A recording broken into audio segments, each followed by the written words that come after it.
여보, 오늘도 새벽 수업 있어서 먼저 나갈게요. 한미선의 목소리가 어둠 속에서 들려왔습니다. 새벽 4시 50분이었죠. 침대에 누워있던 이준혁은 눈을 뜨지 않은 채 대답했습니다. 응, 조심해서 다녀와. 현관문이 조용히 닫히는 소리가 들렸습니다. 준혁은 천장을 바라보며 깊은 한숨을 내쉬었죠. 3개월 전부터 시작된 아내의 새벽 외출이었습니다. 매주 화요일과 목요일, 어김없이 새벽 5시에 집을 나서는 미선. 처음에는 별다른 의심 없이 받아들였습니다. 요가 강사인 아내가 새벽 수업을 맡게 됐다는 말이 그리 이상하게 들리지 않았거든요. 하지만 최근 들어 뭔가 석연치 않은 느낌이 들기 시작했습니다. 준혁은 58세였습니다. 30년간 몸담았던 건설회사에서 임원까지 올라갔지만 2년 전 당뇨병 진단을 받고 건강이 급격히 나빠지면서 조기 은퇴를 선택했죠. 회사를 그만둔 뒤 집에서 보내는 시간이 많아지면서 자연스럽게 아내의 일상을 더 자세히 관찰하게 되었습니다. 그리고 이상한 점들이 하나둘 눈에 들어오기 시작했죠. 준혁은 침대에서 일어나 거실로 나왔습니다. 불면증이 심해진 탓에 요즘 새벽에 잠을 설치는 날이 많았거든요. 소파에 앉아 창밖을 바라보니 아직 어둠이 짙게 깔려 있었습니다. 무심코 고개를 돌렸을 때 식탁 위에 놓인 미선의 가방이 눈에 들어왔습니다. 평소 같으면 챙겨갔을 텐데 오늘은 깜빡한 모양이었죠. 준혁은 잠시 망설이다가 가방 쪽으로 다가갔습니다. 가방 지퍼를 여는 순간 이상한 예감이 스쳤습니다. 안에는 요가복이 없었습니다. 대신 고급스러운 베이지색 원피스가 깔끔하게 접혀 있었죠. 그 옆으로 명품 브랜드 향수와 화장품 파우치가 보였습니다. 준혁의 심장이 빠르게 뛰기 시작했습니다. 요가 수업을 하러 가는데 왜 이런 옷을 챙겨가는 걸까요? 손이 미세하게 떨렸지만 준혁은 침착하게 가방을 원래대로 정리했습니다. 30년간 건설 현장과 본사를 오가며 수많은 위기 상황을 겪어본 경험이 있었죠. 감정을 억누르고 냉정하게 상황을 판단하는 능력이 몸에 배어 있었습니다. 준혁은 현관으로 걸어가 신발장을 열었습니다. 미선의 운동화가 그대로 있었죠. 대신 평소 외출할 때 신는 구두가 없었습니다. 요가 수업인데 구두를 신고 간다는 게 말이 될까요? 다음 날 아침이었습니다. 미선은 평소와 다름없이 밝은 표정으로 아침 식사를 준비했습니다. 준혁은 식탁에 앉아 아내를 관찰했죠. 어제 수업은 어땠어? 좋았어요. 요즘 새벽 수업 회원들이 많이 늘어서 보람차요. 미선의 대답은 자연스러웠습니다. 하지만 준혁은 그 눈빛에서 미묘한 흔들림을 포착했죠. 오랜 직장 생활로 단련된 관찰력이었습니다. 식사를 마친 후 미선이 샤워를 하러 욕실에 들어갔습니다. 준혁은 재빨리 미선의 휴대폰을 집어들었죠. 비밀번호는 알고 있었습니다. 결혼기념일인 428이었죠. 하지만 화면이 열리지 않았습니다. 비밀번호가 바뀌어 있었던 겁니다. 20년 넘게 한 번도 바뀐 적 없던 비밀번호가 언제 바뀐 걸까요?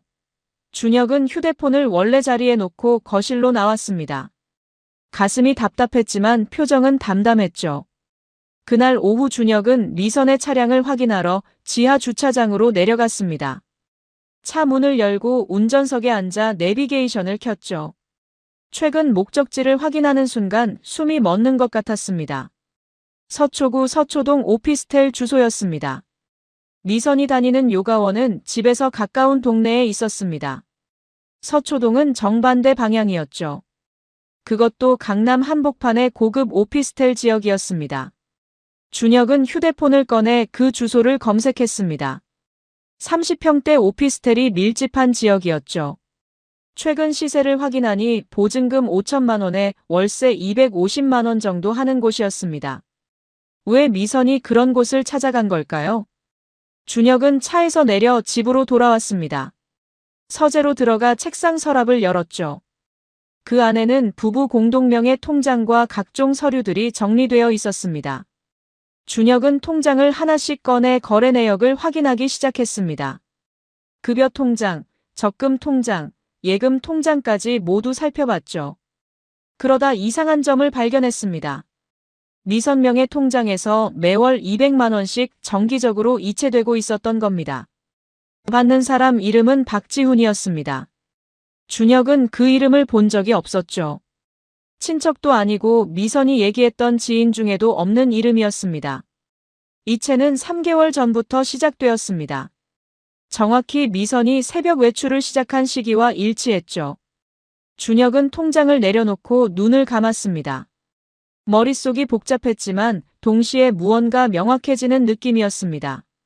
새벽 외출, 바뀐 비밀번호, 요가복 대신 챙긴 원피스, 강남 오피스텔 주소, 그리고 정체불명의 남자에게 보내는 월 200만 원.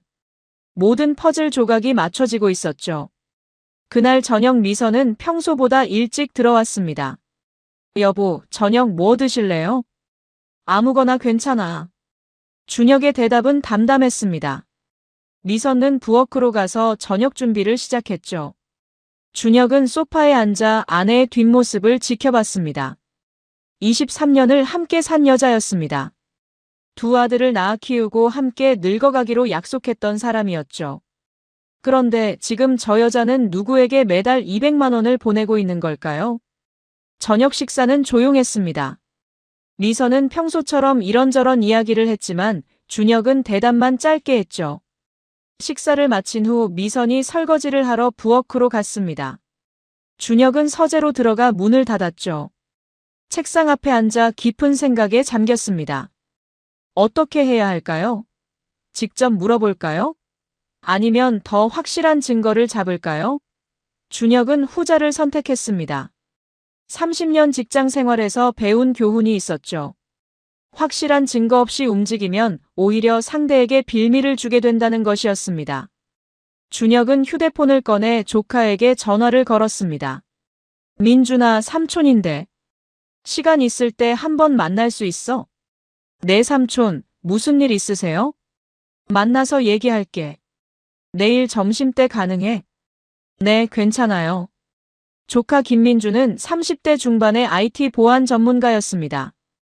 대기업 보안팀에서 일하다가 최근 독립해서 프리랜서로 활동하고 있었죠. 준혁은 민준이라면 도움을 줄 수 있을 거라고 생각했습니다.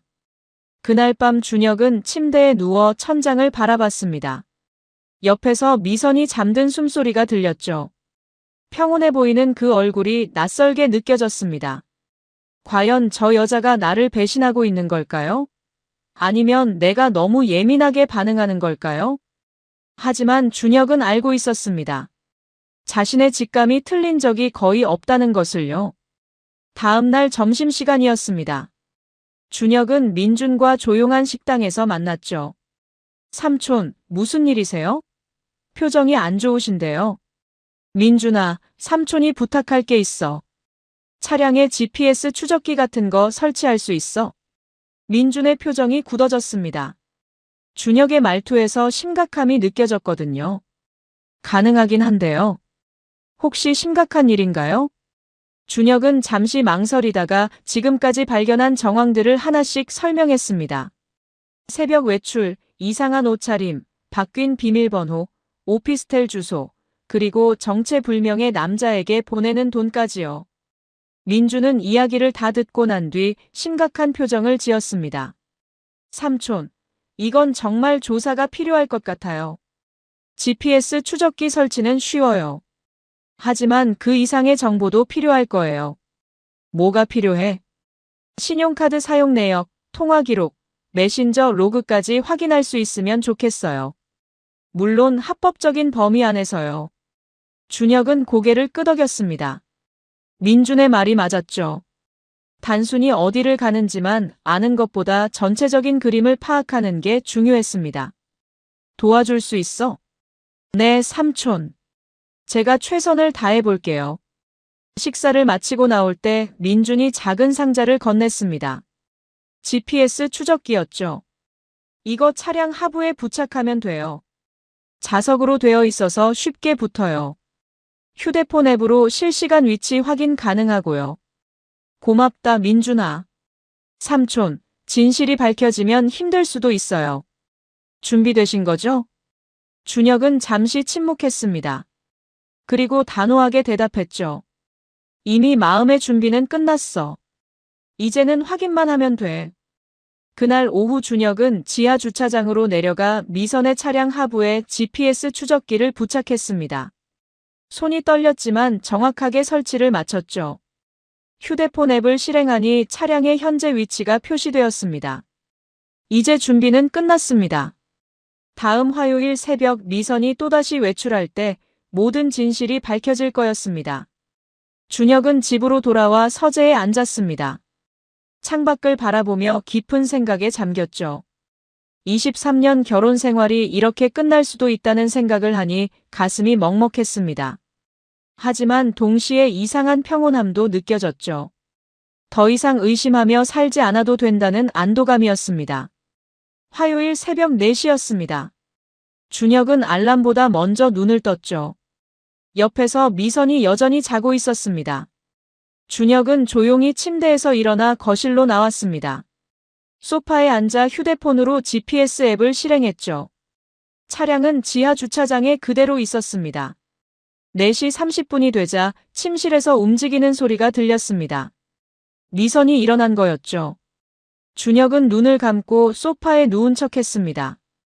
미선이 조용히 현관으로 나가는 소리가 들렸죠. 그리고 엘리베이터 버튼을 누르는 소리까지요. 준혁은 재빨리 일어나 창문으로 다가갔습니다. 10분 후 미선의 차량이 아파트 단지를 빠져나가는 모습이 보였죠. 준혁은 즉시 GPS 앱을 확인했습니다. 차량이 움직이기 시작했습니다. 준혁은 이미 준비해둔 외투를 걸치고 신발을 신었죠. 당뇨약을 챙겨 주머니에 넣고 현관문을 열었습니다. 엘리베이터를 타고 1층으로 내려가 택시를 잡았죠. 기사님, 서초동 쪽으로 가주세요. 제가 길 안내할게요.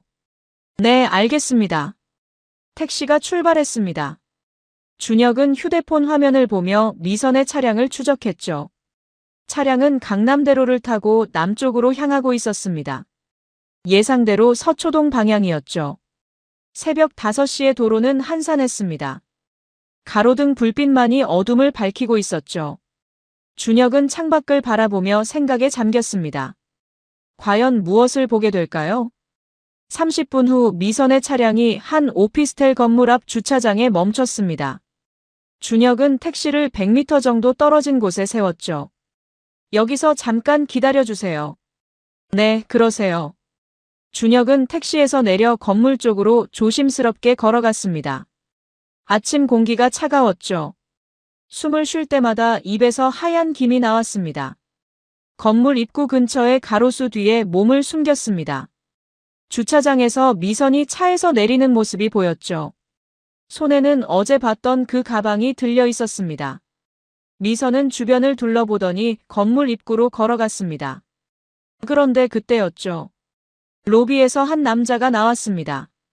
30대 중반으로 보이는 훤칠한 키의 남자였죠. 검은색 코트를 입고 있었습니다. 남자는 미선을 보자마자 환하게 웃으며 다가갔습니다. 그리고 자연스럽게 미선을 껴안았죠. 준혁의 심장이 미친 듯이 뛰기 시작했습니다. 눈앞이 흐려지는 것 같았죠. 하지만 정신을 차리고 계속 지켜봤습니다. 두 사람은 잠시 이야기를 나누더니 함께 건물 안으로 들어갔습니다. 엘리베이터를 기다리는 동안에도 그 남자의 손이 미선의 허리에 자연스럽게 올려져 있었죠. 준혁은 휴대폰을 꺼내 그 장면을 촬영했습니다. 손이 떨려서 화면이 흔들렸지만 어떻게든 담아냈죠. 두 사람이 엘리베이터에 탑승하는 순간까지 촬영했습니다. 엘리베이터 문이 닫혔습니다. 준혁은 그 자리에 서서 한참을 멍하니 건물을 바라봤죠. 가슴이 찢어지는 것 같았습니다. 23년 함께 산 아내가 저렇게 다른 남자와 친밀하게 굴다니요. 그것도 자신보다 20살도 더 어린 남자와요. 준혁은 주머니에서 당뇨약을 꺼냈습니다. 가슴이 답답하고 손끝이 저리기 시작했죠. 혈당이 급격히 오른 거였습니다. 약을 먹고 근처 벤치에 앉아 심호흡을 했습니다. 진정해야 했죠. 아직 끝난 게 아니었습니다.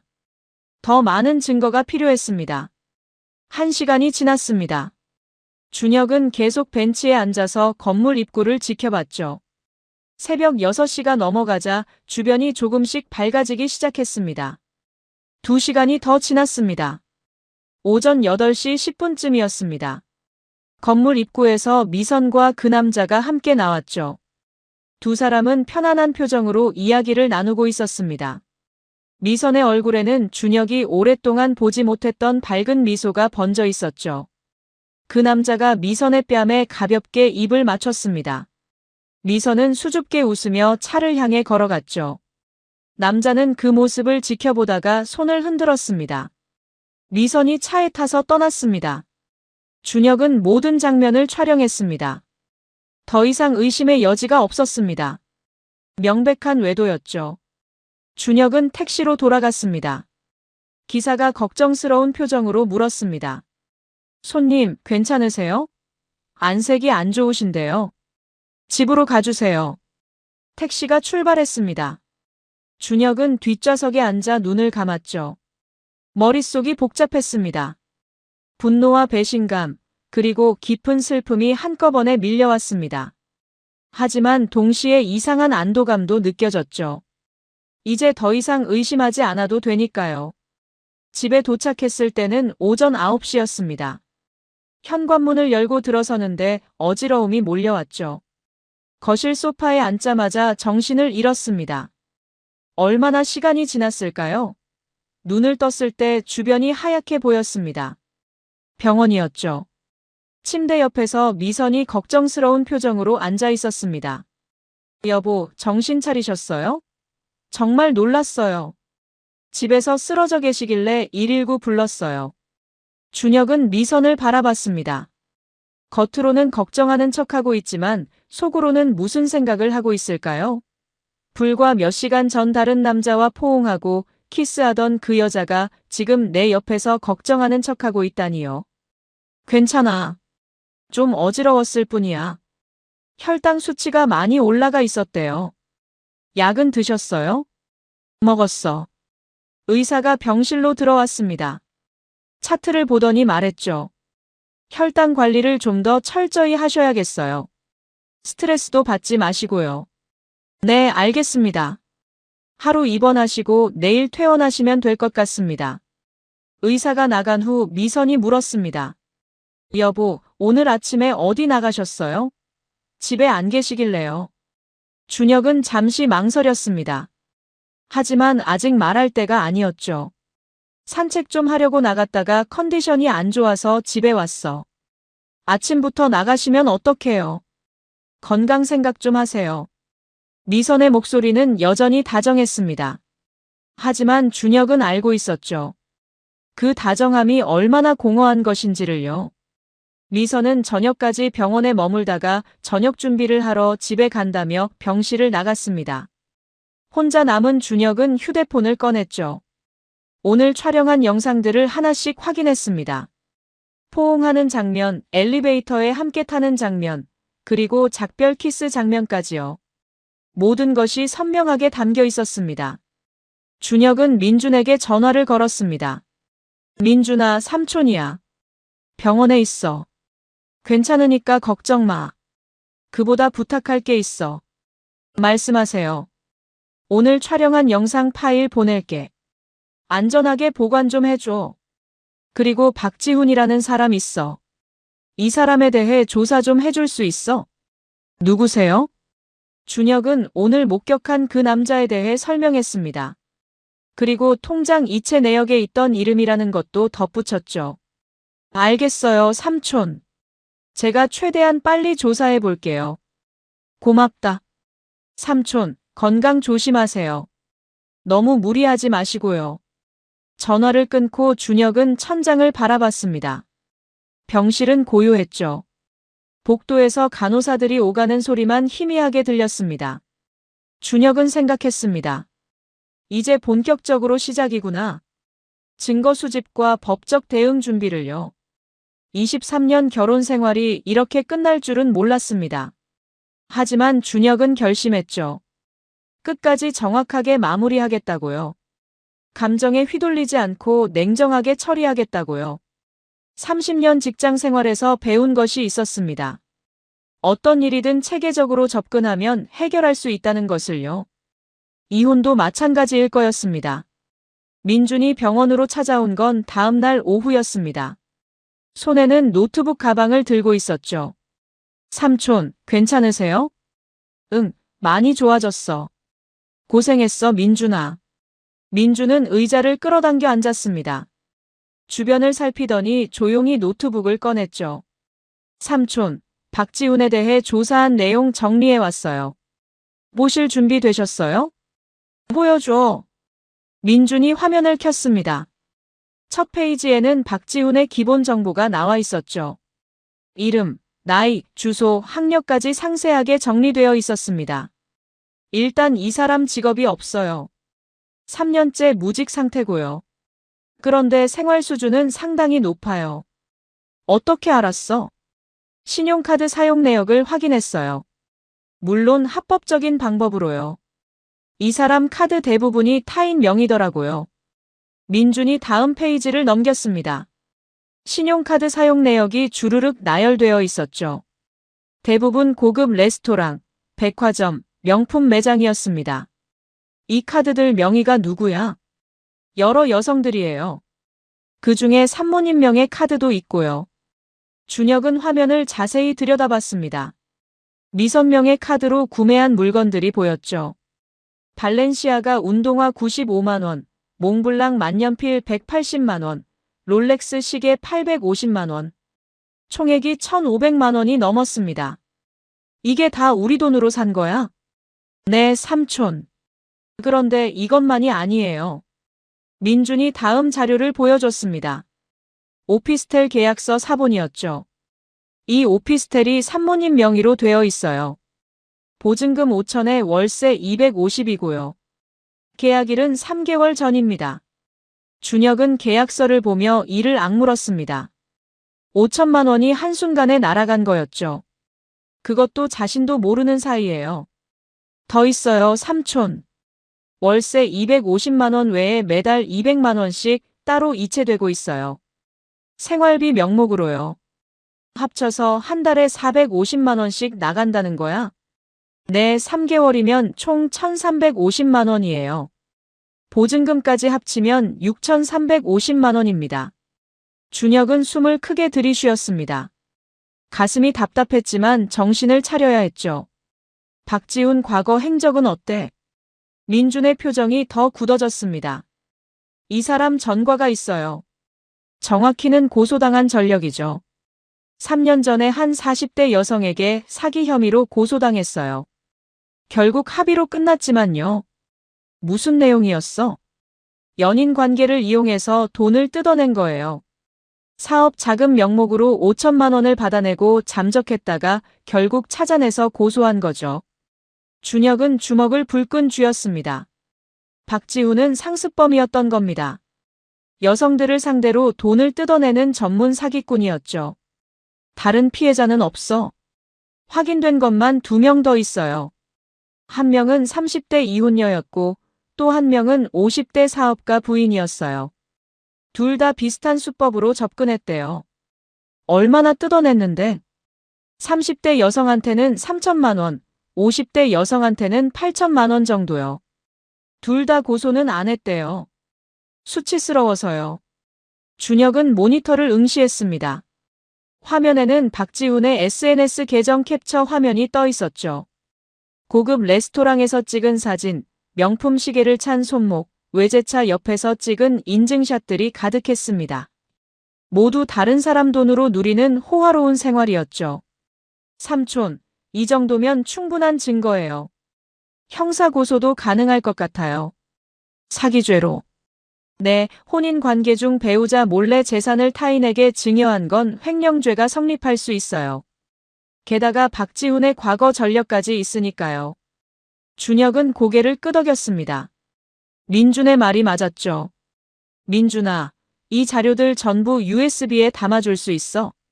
네, 당연하죠. 그런데 삼촌 한 가지 더 확인해야 할 게 있어요. 뭔데? 메신저 대화 내용이요.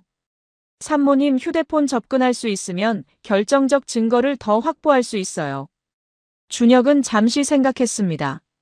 미선의 휴대폰 비밀번호는 바뀌어 있었죠. 하지만 방법이 없는 건 아니었습니다. 집에 돌아가면 시도해 볼게. 미선이 씻을 때 휴대폰 두고 가니까. 조심하세요, 삼촌.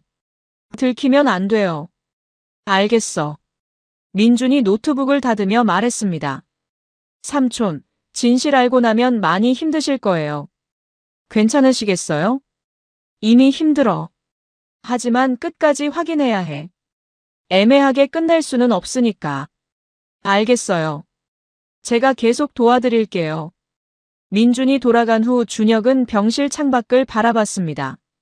겨울 하늘이 잔뜩 흐려 있었죠.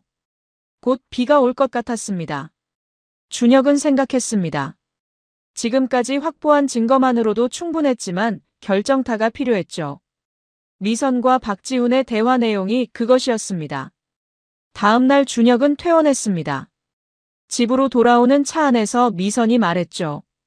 여보, 앞으로 건강관리 정말 잘해야 해요. 혈당도 체크하고요. 알았어. 걱정 마. 집에 도착해서 준혁은 곧바로 서재로 들어갔습니다. 민준에게서 받은 USB를 노트북에 꽂았죠. 모든 자료를 하나씩 확인하며 정리했습니다. 저녁 시간이 되었습니다. 미선이 식사 준비를 하고 있었죠. 준혁은 거실로 나가 소파에 앉았습니다. 식탁 위에 미선의 휴대폰이 놓여 있는 게 보였습니다. 여보, 샤워 좀 하고 올게요. 저녁 거의 다 됐어요. 그래. 미선이 욕실로 들어갔습니다. 물 흐르는 소리가 들렸죠. 준혁은 재빨리 휴대폰을 집어들었습니다. 화면을 켜니 비밀번호 입력창이 떴습니다. 준혁은 여러 번호를 시도했죠. 미선의 생일, 아들들 생일, 그리고 박지훈의 이름 초성까지요. 5번째 시도에서 화면이 열렸습니다. 330이었죠. 박지훈의 생일이었습니다.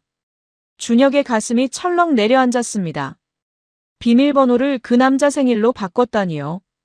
메신저 앱을 열었습니다. 맨 위에 박지훈과의 대화방이 있었죠. 이름은 하트 이모티콘과 함께 저장되어 있었습니다. 준혁은 대화 내용을 위로 스크롤했습니다. 3개월치 대화가 쌓여 있었죠. 하나하나 읽어내려가는데 손이 떨렸습니다. 지훈아, 오늘 정말 행복했어. 당신과 함께하는 시간이 내 인생에서 가장 소중해. 나도 누나. 누나 아니었으면 이렇게 행복할 수 없었을 거야. 우리 곧 제대로 시작할 수 있을까? 당연하지. 조금만 기다려. 누나 남편이랑 정리되면 우리 정식으로 만나자. 준혁은 화면을 보며 숨이 막혔습니다. 미선은 이혼까지 생각하고 있었던 겁니다. 더 스크롤을 내렸습니다. 지훈아, 이번 달 생활비 보냈어. 잘 쓰고 모자라면 말해. 고마워 누나. 누나 덕분에 편하게 살 수 있어. 정말 사랑해. 나도 사랑해. 빨리 보고 싶어. 나도. 다음 주 화요일에 봐. 준혁은 휴대폰을 내려놓을 수 없었습니다. 더 많은 대화를 확인해야 했죠. 다음 대화는 더 충격적이었습니다. 누나, 차 한 대 사고 싶은데 괜찮을까? 무슨 차? 벤츠 C클래스. 중고로 5천만 원 정도 하던데. 조금만 기다려줘. 남편이랑 정리되면 그때 사줄게. 알았어. 누나가 최고야. 준혁은 휴대폰 화면을 캡처하기 시작했습니다.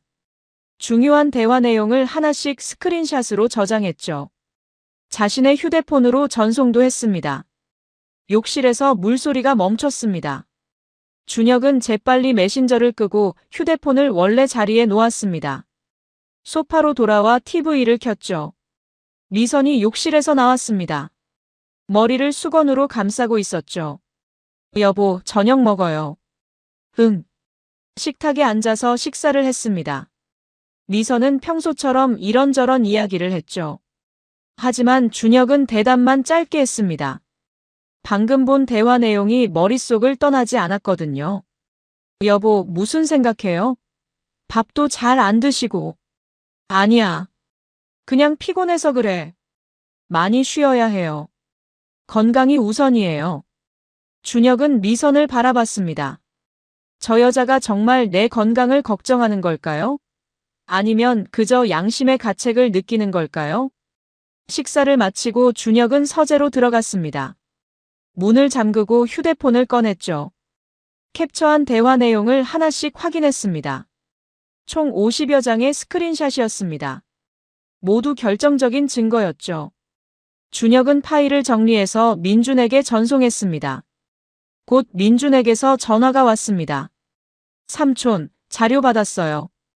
이 정도면 완벽해요. 그렇지? 네, 불륜 관계가 명백하고 금전적 요구까지 있으니까요. 박지훈 상대로 상간소송도 가능해요. 상간소송?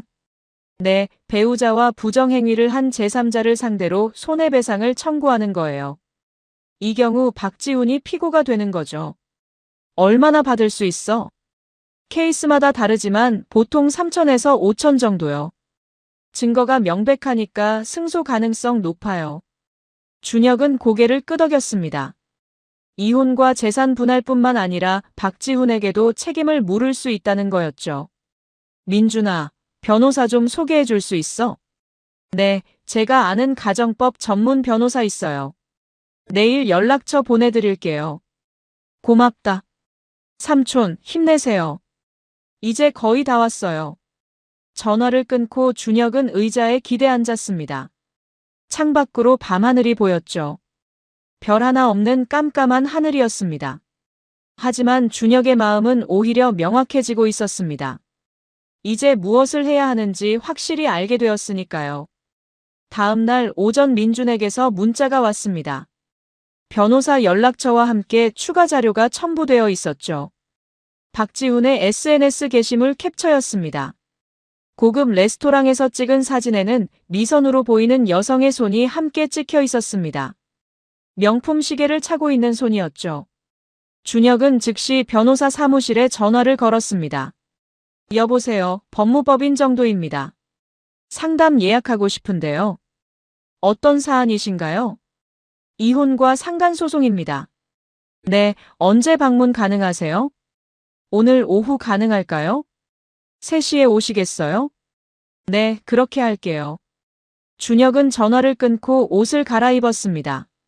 미선에게는 병원 진료가 있다고 말했죠. 오후 3시 법무법인을 찾았습니다. 변호사는 40대 중반의 차분한 인상이었습니다. 이준혁 씨 맞으시죠? 앉으세요. 네, 감사합니다. 어떤 상황이신지 설명 부탁드려요. 준혁은 지난 3개월간 발견한 모든 것을 설명했습니다. GPS 추적 결과, 오피스텔 계약, 금전 이체 내역, 박지훈의 과거 전력, 그리고 메신저 대화 내용까지요. 변호사는 준혁의 이야기를 듣고 자료를 하나씩 검토했습니다. 증거가 아주 명확하네요. 이 정도면 이혼 소송에서 유리한 위치에 있습니다. 재산 분할은 어떻게 되나요? 배우자의 귀책 사유가 명백하니 재산 분할 비율을 낮출 수 있어요. 심지어 0%도 가능합니다. 위자료는요? 보통 5천에서 1억까지 나오는데 이 케이스는 8천 정도 예상됩니다. 상간소송은요? 박지훈을 상대로 3천에서 5천 정도 청구 가능합니다. 승소 가능성 높고요. 준혁은 고개를 끄덕였습니다. 변호사의 설명이 명확했죠. 그런데 한 가지 더 문제가 있어요. 뭔가요? 부인이 남편 몰래 5천만 원을 타인에게 증여했다면 횡령죄가 성립할 수 있어요. 형사고소도 가능합니다. 정말요? 네, 혼인 중 재산은 공동재산으로 간주되거든요. 배우자 동의 없이 타인에게 증여한 건 명백한 범죄 행위예요. 준혁은 잠시 생각했습니다. 형사고소까지 갈 필요가 있을까요? 하지만 미선이 저지른 일을 생각하면 그 정도는 해야 한다는 생각이 들었습니다. 고소 진행하겠습니다. 알겠습니다. 필요한 서류 준비해 드릴게요. 변호사 사무실을 나오면서 준혁은 묘한 기분이 들었습니다. 이제 정말로 돌이킬 수 없는 강을 건너는 거였죠. 하지만 후회는 없었습니다. 미선이 먼저 선택한 길이었으니까요. 월요일 오전 9시였습니다. 준혁은 은행 창구에 앉아 있었죠. 직원이 통장을 확인하며 물었습니다. 전액 인출하시겠다는 말씀이신가요? 네, 맞습니다. 금액이 상당한데 확인 좀 하겠습니다. 직원이 관리자를 불렀습니다. 잠시 후 과장이 나와서 준혁에게 물었죠. 고객님, 혹시 무슨 일 있으신가요? 금액이 커서요. 개인적인 사정이 있습니다. 인출 문제 없죠? 네, 물론입니다. 잠시만 기다려주세요. 10분 후 준혁은 통장에서 8,000만 원을 인출했습니다. 그리고 즉시 자신 명의의 새 계좌로 이체했죠. 다음은 미선 명의 카드였습니다. 이 카드들 전부 정지 신청합니다. 부인 명의 카드인데 본인 동의 없이 가능한가요? 공동명의 계좌에 연결된 카드입니다. 명의자 동의 없이도 가능해요. 직원이 확인하더니 고개를 끄덕였습니다. 네, 맞습니다. 진행하겠습니다. 5장의 신용카드가 모두 정지되었습니다. 준혁은 은행을 나와 다음 은행으로 향했죠. 총 3군데 은행을 돌며 모든 공동명의 계좌를 정리했습니다. 총 1억 2천만 원이 준혁 명의 계좌로 이동했죠. 다음은 부동산이었습니다. 준혁은 집에서 가까운 공인중개사 사무실로 갔습니다. 사장님, 매물 내놓으려고 합니다. 어느 집이신가요? 레미안 아파트 35평입니다. 중개사의 눈이 반짝였습니다. 그 아파트는 인기가 좋은 단지였거든요. 시세가 12억 정도 하는데요. 얼마에 내놓으시려고요? 11억에 금매로 내놓겠습니다. 금매요? 무슨 일 있으세요? 개인 사정이 있어서요. 빨리 처리하고 싶습니다. 알겠습니다. 계약서 작성하시죠. 준혁은 매물 등록을 마치고 사무실을 나왔습니다. 금매로 내놓은 만큼 금방 계약이 들어올 거였죠. 점심시간이 되었습니다. 준혁은 변호사 사무실로 향했습니다. 오늘은 이혼 소송 서류를 제출하는 날이었죠. 준비 다 됐습니다. 오늘 법원에 접수하면 일주일 내로 상대방에게 통지가 갈 거예요. 횡령죄 고소장도요? 네, 함께 제출합니다. 경찰서에서 조사 들어갈 거예요. 준혁은 서류에 서명했습니다. 손이 떨렸지만 글씨는 또렷했죠. 이제 돌아갈 수 없습니다. 괜찮으시죠? 네, 괜찮습니다. 변호사가 서류를 챙겨 법원으로 향했습니다. 준혁은 사무실에 남아 창밖을 바라봤죠. 하늘이 맑았습니다. 이상하게 마음이 차분했습니다. 오후 3시경 집으로 돌아왔습니다. 미선은 요가원에 나가고 없었죠. 준혁은 서재로 들어가 짐을 싸기 시작했습니다. 옷가지, 서류, 노트북, 중요한 물건들을 가방에 담았습니다. 민준에게 전화를 걸었습니다. 민준아, 나 당분간 내 집에서 지낼 수 있을까? 네. 무슨 일이세요, 삼촌? 오늘 소송 서류 제출했어. 곧 미선한테 통지 갈 거야. 아, 그래서요. 네, 당연히 오세요. 제 집 여유 공간 있어요. 고맙다. 저녁 때 갈게. 준혁은 짐을 다 싸고 거실을 둘러봤습니다. 23년을 살았던 공간이었죠. 곳곳에 추억이 배어 있었습니다. 하지만 이제 이곳은 더 이상 자신의 집이 아니었습니다. 현관문을 나서는데 엘리베이터에서 미선이 내리고 있었습니다. 큰 가방을 든 준혁을 보고 눈이 커졌죠. 여보, 어디 가요? 짐은 왜 싸고? 잠깐 나갔다 올게. 무슨 일 있어요? 왜 이래요? 곧 알게 될 거야. 준혁은 미선을 지나쳐 엘리베이터에 탔습니다. 문이 닫히는 순간 미선의 당황한 표정이 보였죠. 하지만 준혁은 고개를 돌렸습니다. 민준의 집은 원룸 오피스텔이었습니다. 작지만 깔끔했죠. 삼촌, 편하게 쓰세요. 소파 침대로 쓸 수 있어요. 고맙다, 민준아. 뭐 필요한 거 있으면 말씀하세요. 준혁은 짐을 내려놓고 소파에 앉았습니다. 민준이 커피를 내왔죠. 삼촌, 힘드시죠? 괜찮아. 예상했던 일이니까. 산모한테 연락 왔어요? 준혁은 휴대폰을 확인했습니다. 미선에게서 20통이 넘는 부재중 전화가 와 있었죠. 문자 메시지도 수십 건이었습니다. 여보, 도대체 무슨 일이에요? 전화 좀 받아요. 왜 이러는 거예요? 준혁은 메시지를 읽지 않고 휴대폰을 내려놓았습니다. 답장 안 하세요? 아직은 때가 아니야. 법원 통지받고 나서 얘기하려고. 그날 저녁 민준과 간단히 식사를 했습니다. 밖에 나가기가 껄끄러워서 배달 음식을 시켰죠. 삼촌, 앞으로 어떻게 하실 거예요? 일단 소송 진행되는 거 지켜볼 거야. 집도 팔리면 정리하고. 새로 구하실 거예요? 응, 작은 집으로. 혼자 살 거니까. 외롭지 않으세요? 준혁은 잠시 생각했습니다. 외로운 것보다 거짓 속에서 사는 게 더 힘들어. 민준이 고개를 끄덕였습니다. 더 이상 묻지 않았죠. 밤 10시가 되었습니다. 준혁은 소파에 누워 천장을 바라봤습니다. 휴대폰이 계속 울렸지만 받지 않았습니다. 내일이면 법원 통지가 미선에게 도착할 거였습니다. 그때 모든 것이 폭발할 거였죠. 다음 날 오전 11시였습니다.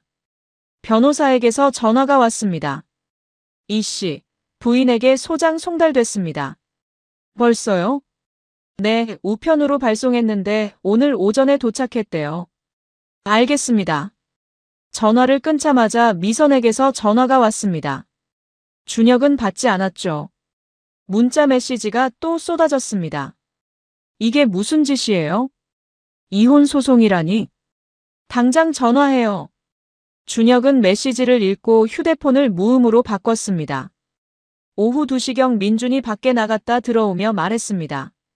삼촌, 산모가 집 앞에 와 있어요. 여기를? 네, 아까 제 전화번호로 연락 왔어요. 삼촌 어디 계시냐고. 뭐라고 했어? 모른다고 했죠. 그랬더니 집 앞에서 기다리겠대요. 준혁은 창문으로 내려다봤습니다. 건물 입구 앞에 미선이 서 있었죠.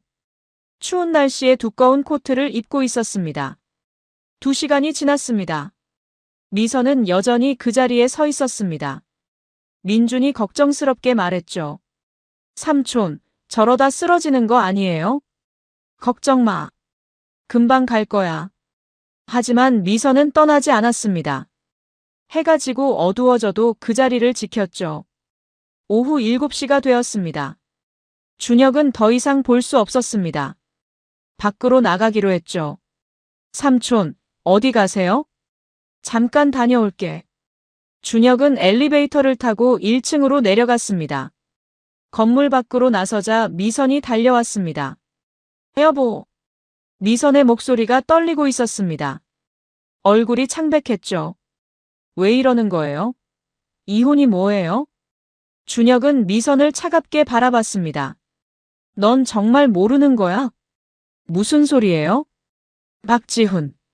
그 이름을 듣는 순간 미선의 얼굴이 굳어졌습니다.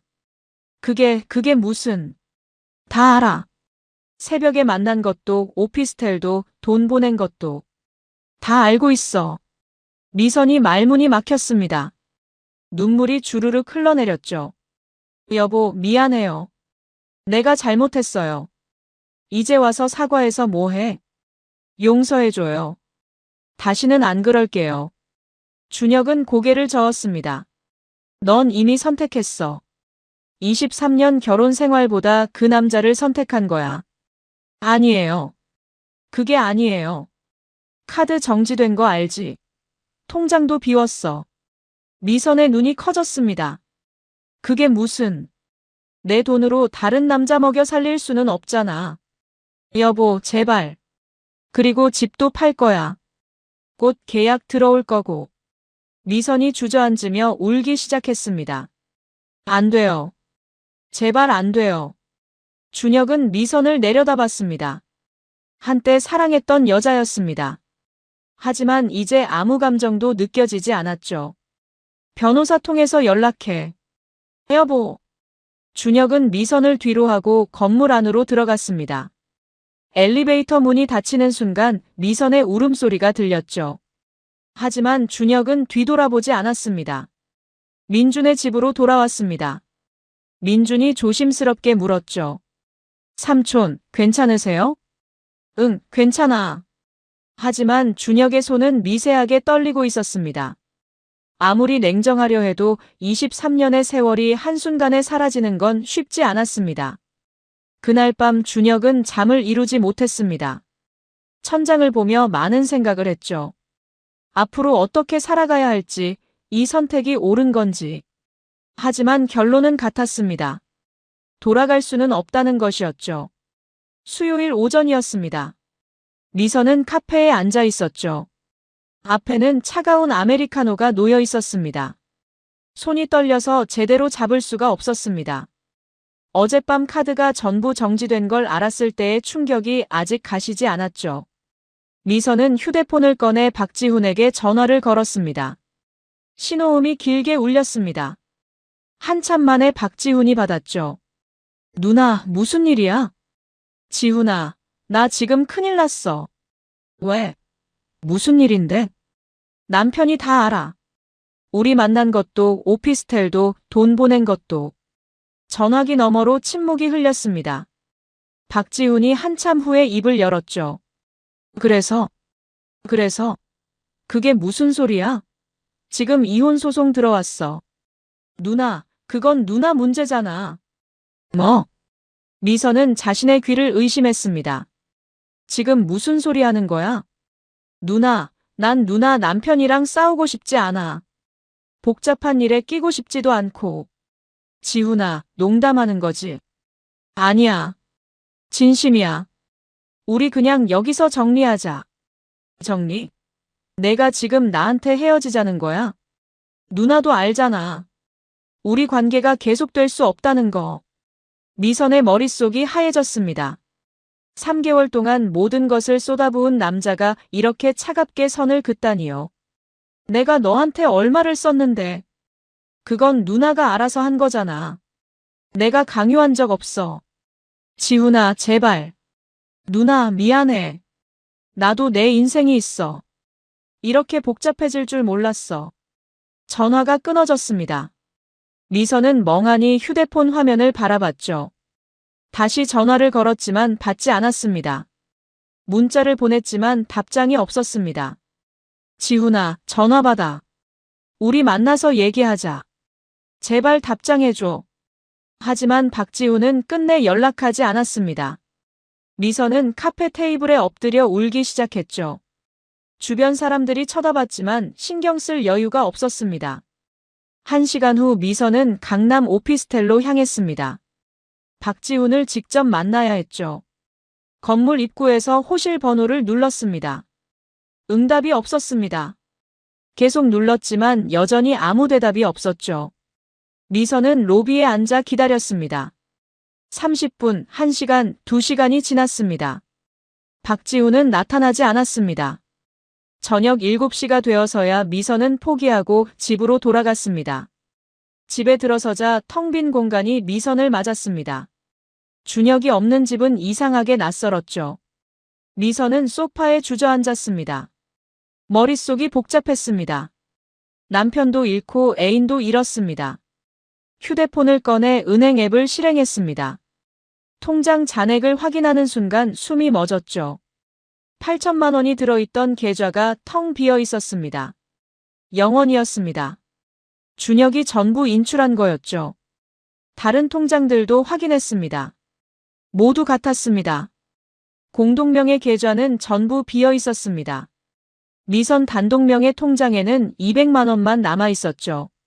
미선은 휴대폰을 떨어뜨렸습니다. 손이 심하게 떨렸습니다.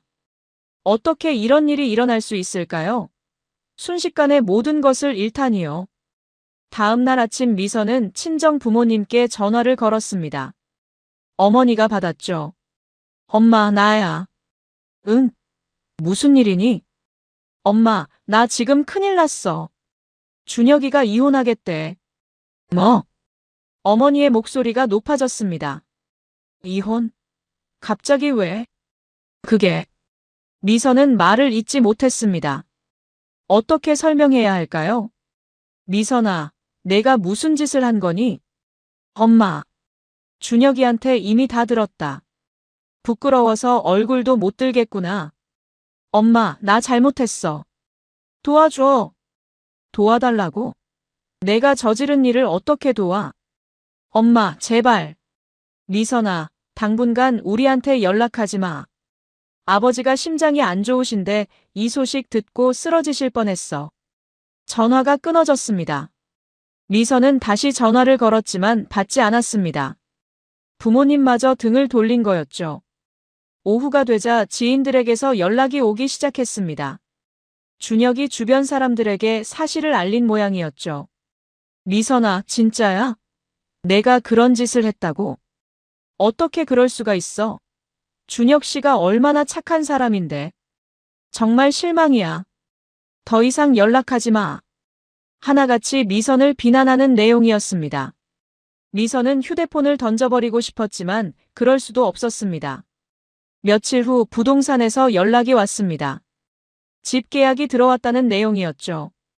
부인, 급매로 내놓으신 집에 계약자 나왔습니다. 뭐라고요? 남편분께서 급매로 내놓으셨잖아요. 11억에 계약 진행하겠다는 분이 계세요. 안 돼요. 그 집 못 팔아요. 부인, 이미 남편분 서명 받았습니다. 공동명의니까 부인 서명만 받으면 되는데요. 저 안 해요. 절대 안 해. 부인, 계약서에 위약금 조항이 있습니다. 거부하시면 문제 생길 수 있어요. 미선은 전화를 끊어버렸습니다. 하지만 소용없다는 걸 알았습니다. 준혁이 마음먹고 진행하는 일을 막을 방법이 없었죠. 주말이 되었습니다. 미선은 다시 강남 오피스텔로 갔습니다. 박지훈을 만나야 했습니다. 이번에는 로비에서 기다리지 않고 관리실로 갔죠. 저기요, 1502호 거주자 연락처 좀 알 수 있을까요? 죄송하지만 개인정보라서요. 제가 그 집 계약자예요. 한미선이요. 관리실 직원이 컴퓨터를 확인했습니다. 아, 맞네요. 그런데 부인 1502호 월세가 2달째 밀려 있어요. 뭐라고요? 이번 달 월세랑 다음 달 월세 아직 안 들어왔어요. 총 500만 원이요. 미선은 어안이 벙벙했습니다. 매달 250만 원씩 이체했는데 월세가 안 나갔다니요? 그게 무슨 소리예요? 계약자분께 통보 문자 보냈는데 답장이 없으셔서요. 이번 주까지 입금 안 되면 계약 해지 절차 들어갑니다. 미선은 관리실을 나와 엘리베이터를 탔습니다. 15층에 내려 1502호 앞에 섰죠. 초인종을 눌렀습니다. 안에서 인기척이 들렸습니다. 하지만 문은 열리지 않았습니다. 지훈아, 나야. 문 열어.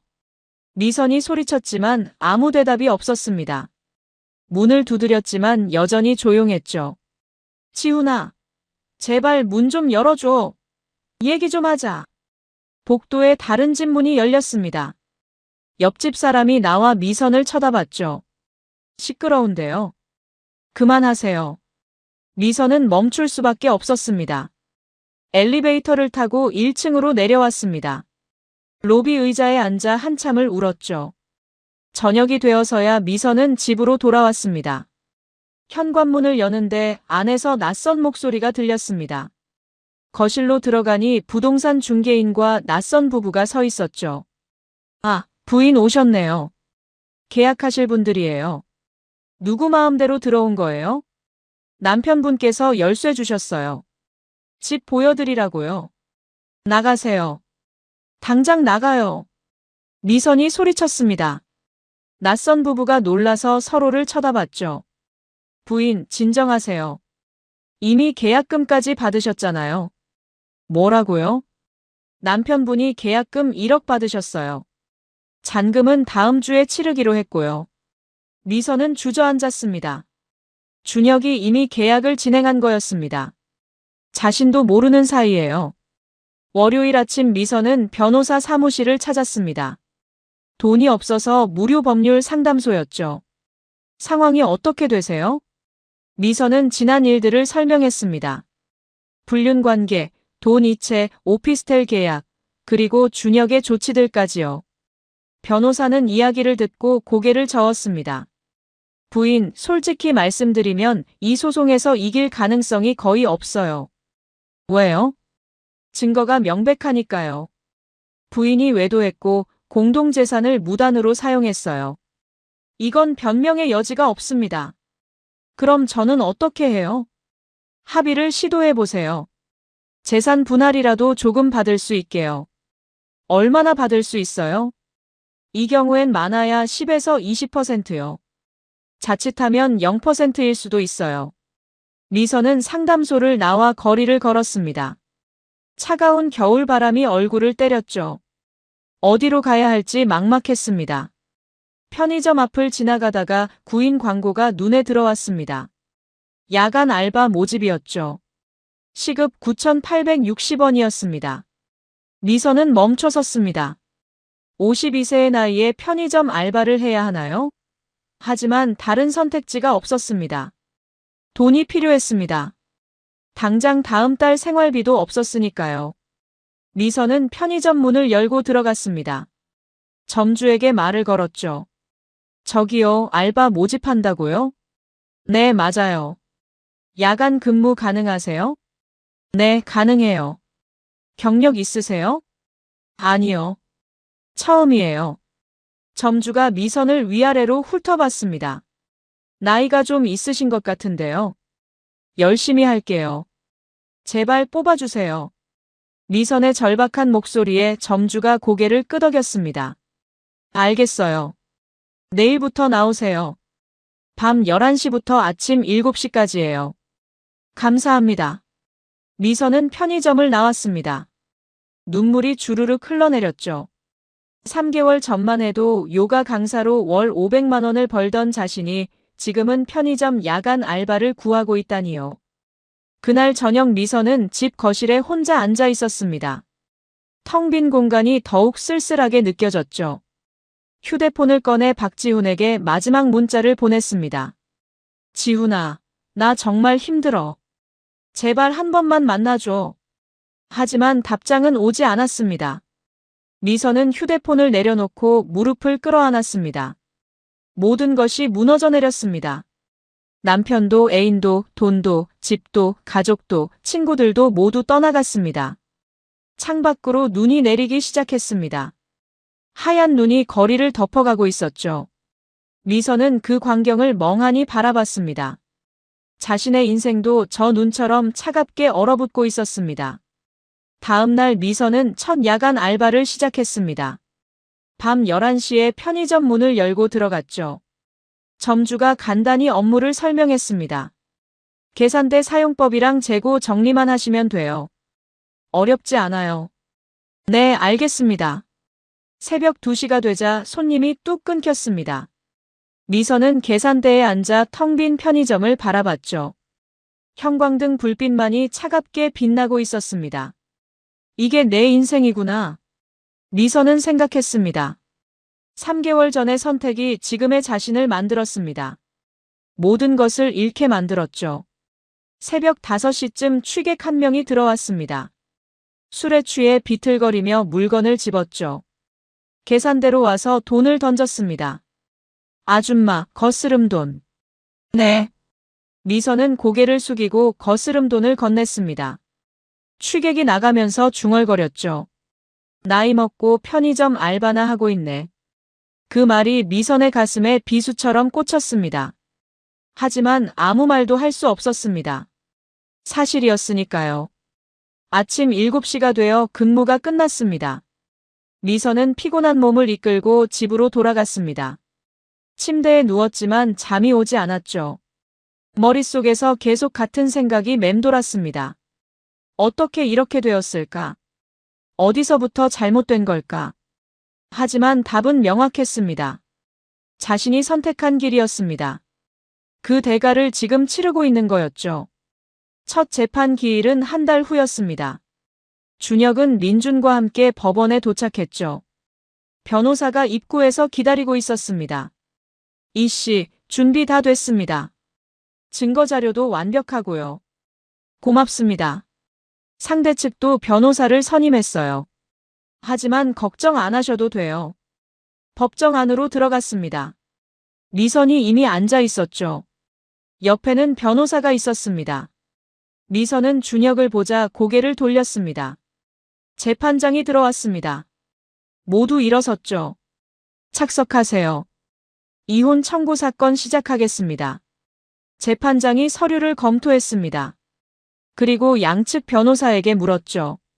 원고 측 주장부터 들어보겠습니다. 준혁의 변호사가 일어섰습니다. 원고는 피고의 명백한 외도로 인해 이혼을 청구합니다. 증거자료를 제출하겠습니다. 변호사가 서류를 제출했습니다. 재판장이 하나씩 확인했죠. GPS 이동 기록이 먼저였습니다. 3개월간 22회에 걸쳐 같은 오피스텔을 방문한 기록이 명확했습니다. 다음은 사진 증거였습니다. 오피스텔 입구에서 박지훈과 포옹하는 장면, 엘리베이터에 함께 타는 장면, 작별 키스 장면까지요. 재판장의 표정이 굳어졌습니다. 이 남성은 누구입니까? 박지훈이라는 사람입니다. 33세 무직자로 확인됩니다. 피고와의 관계는 불륜 관계입니다. 미선 측 변호사가 일어났습니다. 이해 있습니다. 사진만으로 불륜이라 단정할 수 없습니다. 준혁의 변호사가 다음 증거를 제출했습니다. 메신저 대화 내용이었죠. 피고와 박지훈의 대화 내용입니다. 연인 관계가 명백히 드러납니다. 재판장이 대화 내용을 읽기 시작했습니다. 점점 표정이 심각해졌죠. 지훈아, 당신과 함께하는 시간이 내 인생에서 가장 소중해. 우리 곧 제대로 시작할 수 있을까? 남편이랑 정리되면 우리 정식으로 만나자. 재판장이 미선을 바라봤습니다. 미선은 고개를 숙이고 있었죠. 피고, 이 대화가 사실입니까? 미선이 작게 대답했습니다. 네. 더 있습니다. 피고는 원고 몰래 공동재산을 박지훈에게 증여했습니다. 변호사가 통장 이체 내역을 제출했습니다. 매달 200만 원씩 3개월간 총 600만 원이 이체된 기록이었죠. 그리고 오피스텔 계약서입니다. 피고 명의로 보증금 5천만 원, 월세 250만 원짜리 오피스텔을 박지훈에게 제공했습니다. 재판장이 서류를 검토했습니다. 이 돈은 어디서 나온 겁니까? 원고와 피고의 공동재산입니다. 원고 동의 없이 무단으로 사용했습니다. 총액이 얼마나 됩니까? 보증금 5천만 원, 3개월 월세 750만 원, 생활비 600만 원, 명품 구매 1,500만 원 해서 총 7,850만 원입니다. 법정이 술렁였습니다. 방청석에서 작은 소리들이 들렸죠. 재판장이 망치를 두드렸습니다. 조용히 하세요. 미선 측 변호사가 일어났습니다. 재판장님, 피고도 사정이 있었습니다. 원고와의 관계가 소원했고, 준혁의 변호사가 끼어들었습니다. 그것이 외도와 재산 무단 사용을 정당화할 수 없습니다. 더 있습니다. 박지훈의 과거 전력입니다. 변호사가 박지훈의 신상 자료를 제출했습니다. 3년 전 사기 혐의로 고소당한 기록, 다른 여성들에게 접근해 돈을 뜯어낸 전력까지 나와 있었죠. 이 사람은 상습적으로 여성들을 상대로 금전을 갈취해 왔습니다. 피고는 그의 또 다른 피해자입니다. 재판장이 자료를 보며 고개를 저었습니다. 피고 측 반론하시겠습니까? 미선의 변호사가 일어섰지만 할 말이 없었습니다. 증거가 너무 명백했죠. 재판장님, 피고가 깊이 반성하고 있습니다. 선처를 부탁드립니다. 재판장이 서류를 정리했습니다. 다음 기일에 계속하겠습니다. 피고 측은 그때까지 입장을 정리해 오세요. 첫 재판이 끝났습니다. 준혁은 법정을 나서며 미선과 눈이 마주쳤습니다. 미선의 눈에는 눈물이 가득했죠. 하지만 준혁은 그냥 지나쳤습니다. 복도에서 변호사가 말했습니다. 이 씨, 완벽했어요. 다음 재판에서 마무리될 겁니다. 위자료도 8천만 원은 충분히 받으실 거예요. 2주 후 두 번째 재판이 열렸습니다. 이번에는 특별한 증인이 출석했습니다. 박지훈이었죠. 증인, 앞으로 나오세요. 박지훈이 증인석에 섰습니다. 미선이 그를 바라봤지만 박지훈은 눈길조차 주지 않았습니다. 증인, 피고와의 관계를 설명하세요. 저는 피고와 연인 관계였습니다. 언제부터입니까? 4개월 전쯤부터요. 누가 먼저 접근했습니까? 박지훈이 잠시 망설였습니다. 피고가 먼저 접근했습니다. 미선이 자리에서 벌떡 일어났습니다. 거짓말이에요. 내가 먼저 다가왔잖아. 재판장이 망치를 두드렸습니다. 피고 앉으세요. 다시 한번 소란 피우면 퇴정 명령 내리겠습니다. 미선이 떨리는 목소리로 말했습니다. 재판장님, 저 사람이 거짓말하고 있어요. 증인, 계속하세요. 피고가 제게 돈과 집을 제공하겠다고 했습니다. 저는 거절했지만 피고가 계속 요구했어요. 거짓말. 미선이 또 소리쳤습니다. 변호사가 미선을 진정시켰죠. 준혁의 변호사가 일어났습니다. 증인, 3년 전에 다른 여성에게 같은 수법을 쓴 적 있죠? 그건 다른 사안입니다. 어떻게 다릅니까? 40대 여성에게 접근해서 5천만 원을 받아낸 사건 말입니다. 그건 합의로 끝났습니다. 변호사가 서류를 제출했습니다. 그 여성의 진술서입니다. 증인이 먼저 접근했고 사랑한다고 속였으며 사업 자금 명목으로 돈을 받아냈다고 되어 있습니다. 박지훈의 얼굴이 굳어졌습니다. 또 있습니다. 2년 전에도 비슷한 케이스가 있었죠. 50대 여성에게 8천만 원을 받아냈습니다. 변호사가 또 다른 진술서를 제출했습니다. 이 여성도 같은 내용을 진술했습니다. 증인이 상습적으로 여성들을 상대로 금전을 갈취해 왔다는 겁니다.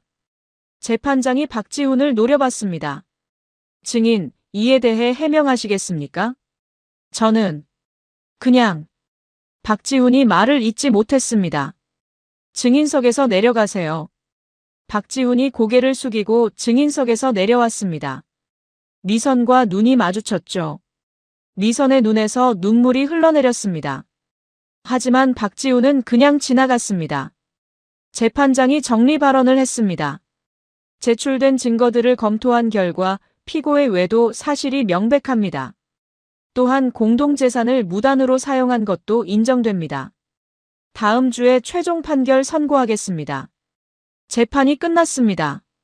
준혁은 법정을 나서며 뒤돌아보지 않았습니다. 복도에서 변호사가 말했죠. 이씨, 승소 확실합니다. 위자료 8천만 원, 재산 분할 0%, 집도 전액 가져가실 수 있어요. 다음 주 최종 판결이 선고되었습니다. 원고의 이혼 청구를 인용합니다. 위자료는 피고가 원고에게 8천만 원을 지급하라. 재산 분할은 피고의 귀책 사유가 중대하므로 0%로 판결합니다. 또한 피고가 무단으로 사용한 7,850만 원은 원고에게 반환하라. 미선이 작게 신음했습니다. 총 1억 5,850만 원을 갚아야 한다는 뜻이었죠. 일주일 후 박지훈에 대한 상간소송 판결도 나왔습니다. 피고는 원고에게 위자료 3천만 원을 지급하라. 또한 피고가 한미선으로부터 받은 금품 7,850만 원을 전액 반환하라. 다음 달 박지훈의 형사재판도 열렸습니다. 피고 박지훈에게 징역 1년 6개월을 선고한다. 집행유예는 인정하지 않는다. 박지훈은 그 자리에서 무너졌죠. 집 이사가 마무리되었습니다. 준혁은 경기도 외곽의 작은 전원주택으로 이사했죠. 5억짜리 집이었습니다. 남은 돈으로 안정적인 노후를 준비할 수 있었습니다. 작지만 아늑한 집이었습니다. 마당에는 작은 정원도 있었죠. 준혁은 아침마다 마당을 산책하며 꽃들을 바라봤습니다. 다음 주부터 준혁은 지역문화센터에서 목공예 수업을 듣기 시작했습니다. 예전부터 하고 싶었던 취미였죠. 같은 반에는 비슷한 나이대의 사람들이 많았습니다. 처음 뵙겠습니다. 이준혁입니다. 반갑습니다. 저는 김영수예요. 새로운 사람들을 만나는 것이 즐거웠습니다. 과거를 모르는 사람들 사이에서 준혁은 편안함을 느꼈죠. 몇 달 후 준혁은 목공의 실력이 늘었습니다. 간단한 가구도 만들 수 있게 되었죠. 문화센터에서 제안이 들어왔습니다. 이 선생님, 초급반 강의 좀 맡아주실 수 있으세요? 제가요? 네, 실력도 좋으시고 가르치는 것도 잘하시잖아요. 준혁은 고민 끝에 수락했습니다. 재능 기부 형식이었지만 보람이 있을 것 같았죠. 첫 수업을 시작하는 날이었습니다. 10명 정도의 수강생이 모였습니다. 대부분 50대 이상이었죠. 안녕하세요. 이준혁입니다. 목공예의 기초부터 차근차근 알려드리겠습니다. 수업은 성공적이었습니다. 수강생들이 만족해했죠. 준혁도 가르치는 일이 즐거웠습니다. 어느 날 민준이 제안을 했습니다. 삼촌, 유튜브 채널 하나 만들어 보는 게 어때요? 유튜브? 네, 사기 피해 예방 콘텐츠요. 삼촌 경험이 도움될 거예요. 준혁은 잠시 생각했습니다. 내 이야기를 공개하는 거야? 네, 비슷한 피해를 당하는 사람들이 많거든요. 삼촌 경험이 경각심을 줄 수 있어요. 일리 있는 말이었습니다. 준혁의 경험이 누군가에게는 도움이 될 수도 있었죠. 해보자. 어떻게 하면 돼? 제가 도와드릴게요. 촬영이랑 편집은 제가 할게요. 일주일 후 첫 영상을 올렸습니다. 제목은 중년의 재기였습니다. 준혁이 직접 얼굴을 공개하고 자신의 이야기를 했죠. 저는 58세에 23년 결혼 생활이 끝났습니다. 아내의 배신과 거액의 손실을 겪었죠. 하지만 포기하지 않았습니다. 영상은 예상외로 반응이 좋았습니다. 댓글이 달리기 시작했죠. 저도 비슷한 경험했습니다. 힘얻고 갑니다. 용기 내주셔서 감사합니다. 꼭 다시 행복해지시길 바랍니다. 구독자가 빠르게 늘었습니다. 한 달 만에 5만 명을 넘었죠. 두 번째, 세 번째 영상을 올렸습니다. 사기 피해 예방법, 법적 대응 방법, 재기 과정까지 담았습니다. 삼촌, 대박이에요. 구독자가 10만 명 넘었어요. 정말? 네, 사람들이 정말 공감하나 봐요. 준혁은 뿌듯했습니다. 자신의 아픈 경험이 다른 사람들에게 도움이 되고 있었으니까요. 6개월이 지났습니다. 준혁의 삶은 완전히 달라졌습니다. 전원주택에서 평화롭게 살며 목공예 강의를 하고 유튜브 채널을 운영하고 있었죠. 건강도 많이 좋아졌습니다. 규칙적인 생활과 운동 덕분에 혈당 수치도 안정되었죠.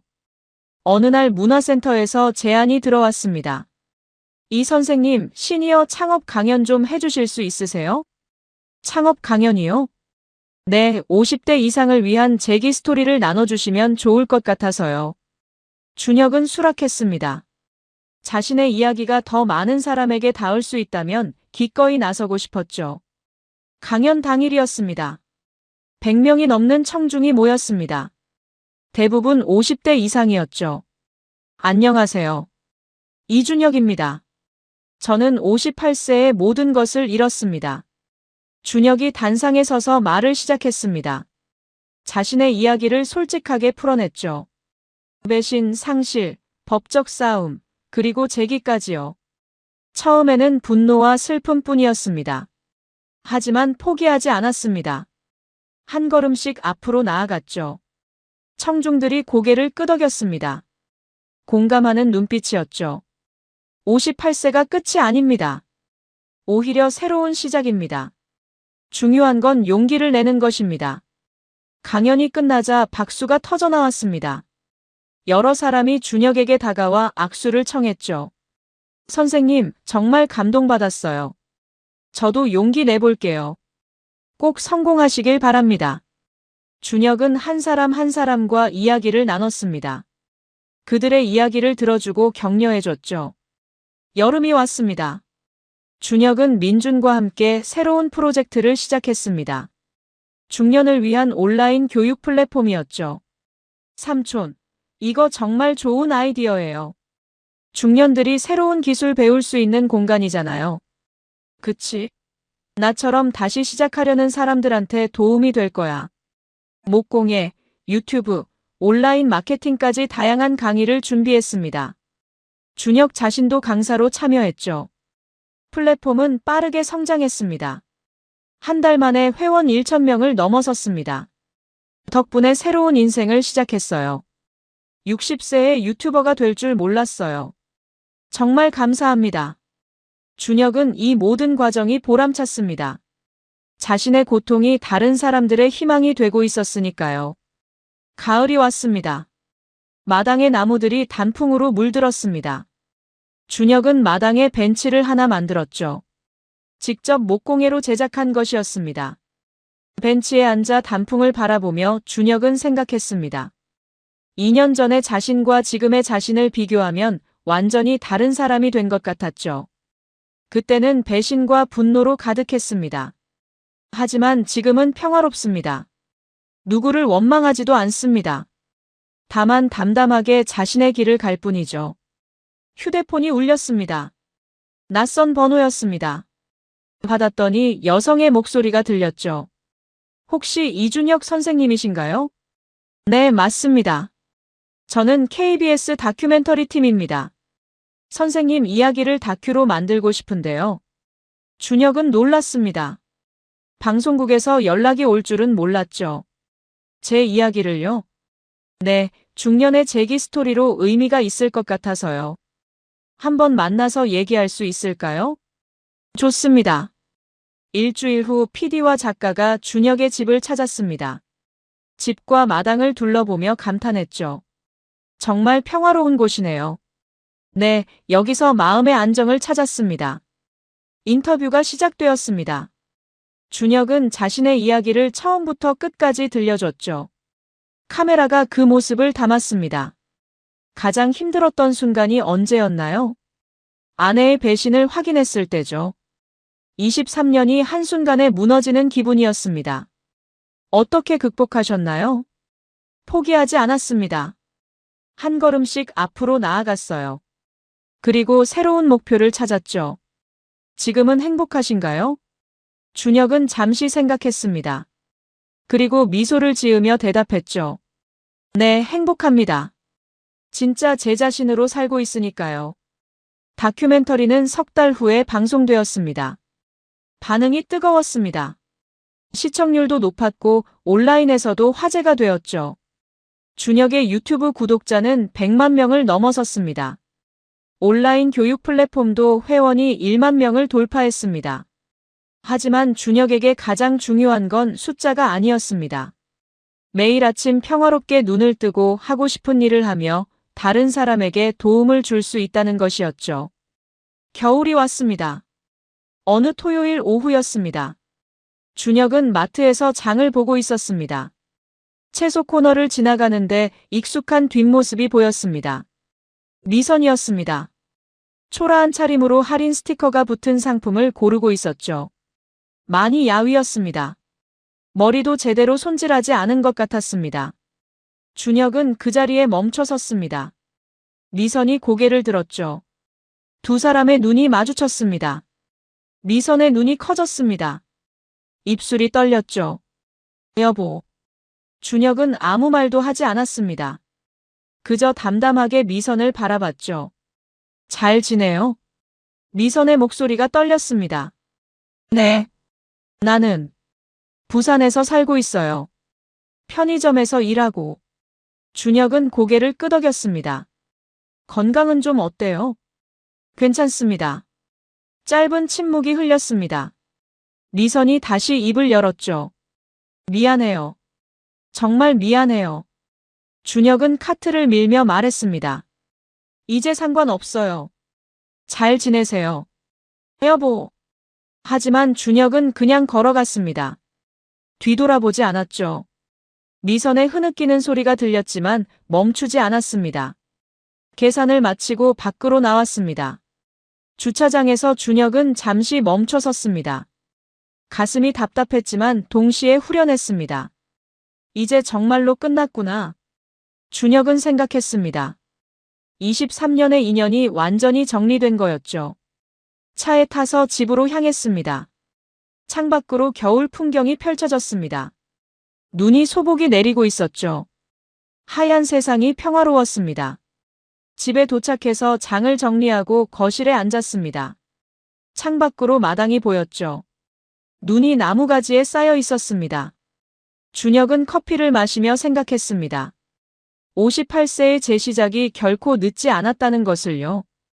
그날 밤 준혁은 일기를 썼습니다. 2년 만에 다시 쓰는 일기였죠. 오늘로 59세가 되었다. 2년 전 이맘때는 모든 것이 무너지고 있었다. 하지만 지금은 다르다. 나는 자유롭다. 누구의 거짓말에도 흔들리지 않고 누구의 배신에도 무너지지 않는다. 58세에 시작한 새로운 인생은 상상보다 풍요롭다. 돈이나 명예가 아니라 마음의 평화가 진짜 부라는 것을 깨달았다. 앞으로도 한 걸음씩 나아갈 것이다. 나처럼 힘든 사람들에게 희망을 주면서 그것이 내 상처에 의미를 부여하는 길이다. 인생은 언제든 다시 시작할 수 있다. 중요한 건 포기하지 않는 용기다. 일기를 덮고 준혁은 침대에 누웠습니다. 창밖으로 별이 빛나고 있었죠. 평온한 밤이었습니다. 다음 날 아침 준혁은 일찍 일어났습니다. 마당에 나가 신선한 공기를 마셨죠. 해가 떠오르고 있었습니다. 새로운 하루가 시작되었습니다. 준혁은 미소를 지으며 집 안으로 들어갔습니다. 오늘도 할 일이 많았습니다. 강의 준비, 영상 촬영, 플랫폼 관리까지요. 하지만 하나도 부담스럽지 않았습니다. 모두 자신이 선택한 일이었고 의미 있는 일이었으니까요. 커피를 내려 마시며 준혁은 노트북을 열었습니다. 책 원고를 쓰기 시작했죠. 첫 문장을 타이핑했습니다. 58세, 내 인생의 진짜 시작이었다. 마당 너머로 겨울 햇살이 따스하게 비쳐들었습니다. 준혁은 키보드를 두드리며 자신의 이야기를 기록했습니다. 누군가에게는 이 이야기가 희망이 될 거라는 생각에 마음이 벅찼죠. 오후가 되자 민준이 찾아왔습니다. 삼촌, 원고 진행 어때요? 잘 되고 있어. 내년 봄에는 출간할 수 있을 것 같아. 제목은 정하셨어요? 응. 58세, 새로운 시작이야. 좋은데요? 꼭 베스트셀러 될 거예요. 중요한 건 그게 아니야. 누군가에게 용기를 줄 수 있다면 그걸로 충분해. 민준이 미소를 지었습니다. 삼촌이 정말 달라졌다는 걸 느꼈죠. 2년 전에 그 절망적이고 분노에 찬 모습은 온데간데 없었습니다. 저녁을 함께 먹으며 준혁과 민준은 내년 계획을 이야기했습니다. 온라인 플랫폼 확장, 새로운 강의 개설, 유튜브 콘텐츠 다양화까지요. 준혁의 목소리에는 활력이 넘쳤습니다. 삼촌, 정말 행복해 보여요. 응, 행복해. 오랜만에 제대로 된 행복이야. 그날 밤 준혁은 마당에 나가 별을 바라봤습니다. 겨울밤 하늘에 별들이 총총히 빛나고 있었죠. 차가운 공기가 폐를 채웠지만 기분이 상쾌했습니다. 준혁은 생각했습니다. 2년 전 그 고통스러운 순간이 없었다면 지금의 이 평화도 없었을 거라고요. 배신과 상실이 결국 자신을 진짜 자유로 이끌었다는 것을요.